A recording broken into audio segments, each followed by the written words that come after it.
नमस्कार दोस्तों, आइए इस सवाल को सॉल्व करते हैं। लिखा है, यदि एक कमरे की लंबाई 3 मीटर बढ़ा दी जाए और कमरे की चौड़ाई को 3 मीटर कम कर दी जाए तो उसका कमरे का क्षेत्रफल जो है 18 वर्ग मीटर कम हो जाता है। तो देखिए हम दोस्तों मानते हैं, पहले माना कमरे की लंबाई बराबर x है, तो कमरे की चौड़ाई भी मान लेते हैं। तो माना कमरे की जो है चौड़ाई जो है वो y है, तो कमरे का क्षेत्रफल क्या हो जाएगा, लंबाई गुणे चौड़ाई होता है कमरे का क्षेत्रफल, यानी कि आयत का क्षेत्रफल। तो कमरे का क्षेत्रफल बराबर XY हो जाएगा, क्योंकि लंबाई गुणे चौड़ाई होता है। अब देखिए दोस्तों क्या कह रहा है, यदि एक कमरे की लंबाई 3 मीटर बढ़ा दी जाए, यानी कि लंबाई हमारा x है, इसमें 3 मीटर की बढ़ोतरी कर दी जाए, और कह रहा है और चौड़ाई 3 मीटर कम कर दी जाए, चौड़ाई को जो है 3 मीटर कम कर दिया जाए, तो क्या हो, कमरे का क्षेत्रफल 18 वर्ग मीटर कम हो जाता है। यानी कि ये हमारा क्षेत्रफल हो गया, क्योंकि लंबाई गुणे चौड़ाई होता है और लंबाई में हमारा 3 मीटर की बढ़ोतरी हो गई और चौड़ाई में 3 मीटर की कमी हो गई, तो फिर हमारा नया क्षेत्रफल क्या हो जाता है, 18 वर्ग मीटर कम हो जाता है। यानी कि इसमें से XY यानी कि क्षेत्रफल में से 18 वर्ग मीटर कम होता है, तो 18 कम कर देंगे।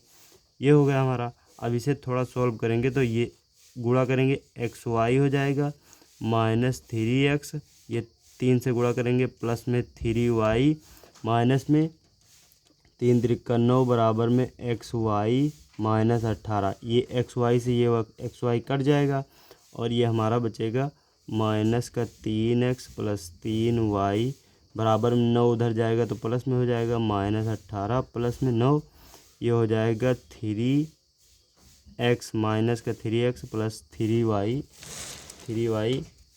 बराबर में हो जाएगा -9। माइनस से गुणा करेंगे दोनों तरफ तो ये हो जाएगा 3x माइनस 3y बराबर में 9। 3 इसमें से कॉमन लेंगे तो x माइनस वाई बराबर में 9 है, 3 से काट देंगे, 3 त्रिका 9, यानी कि x माइनस वाई बराबर हमारा आ गया 3। इसे समीकरण फर्स्ट मान लेंगे। अब देखिए दूसरा स्टेटमेंट क्या कह रहा है, कह रहा है कि यदि लंबाई और चौड़ाई दोनों में 3 मीटर बढ़ा दिया जाए तो क्षेत्रफल 18 वर्ग मीटर बढ़ जाता है।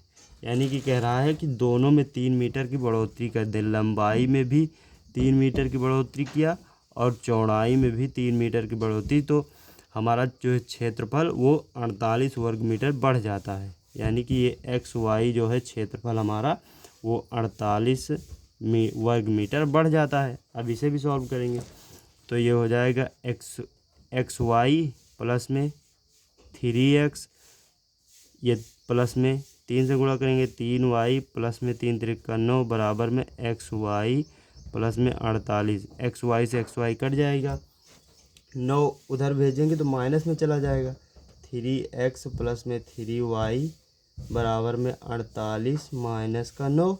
अब 3 इसमें से कॉमन लेंगे तो x प्लस में y बराबर में 48 में से 9 जाएगा तो 39 बचेगा।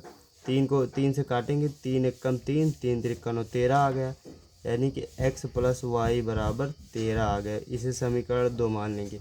अब देखिए दोस्तों समीकरण 1 में हमारा है x माइनस वाई बराबर 3 दिया है और ये दिया है x प्लस वाई बराबर 13, तो इसमें से हम x माइनस वाई को जोड़ देंगे। समीकरण 1 है, जोड़ेंगे तो ये विपरीत चिन्ह के समान पद है, कट जाएंगे, ये 2x हो जाएगा हमारा। 2x बराबर में 13 3 16 हो जाएगा, यानी कि 13 3 16, 2 से काटेंगे 2 8 16, यानी कि x बराबर हमारा 8 आ गया। x बराबर 8 आ गया। x का मान हम समीकरण 1 में 2 में रख देते हैं, तो लिखेंगे यहाँ पर x का मान समीकरण 2 में रखने पर 2 में रखेंगे तो x क्या है हमारा 8 है, 8 प्लस वाई बराबर में 13 है, y 8 को उधर भेजेंगे तो माइनस में चला गया, y बराबर 13 माइनस में 8, ये हो जाएगा हमारा 5। यानी कि हमारा लंबाई क्या निकल के आया, लंबाई बराबर हमारा निकल के आया लंबाई बराबर x माना था हमने, तो x बराबर 8 आया और चौड़ाई बराबर हमने माना था y और y बराबर 5 आ गया। यही दोनों हमारा आंसर हो जाएगा।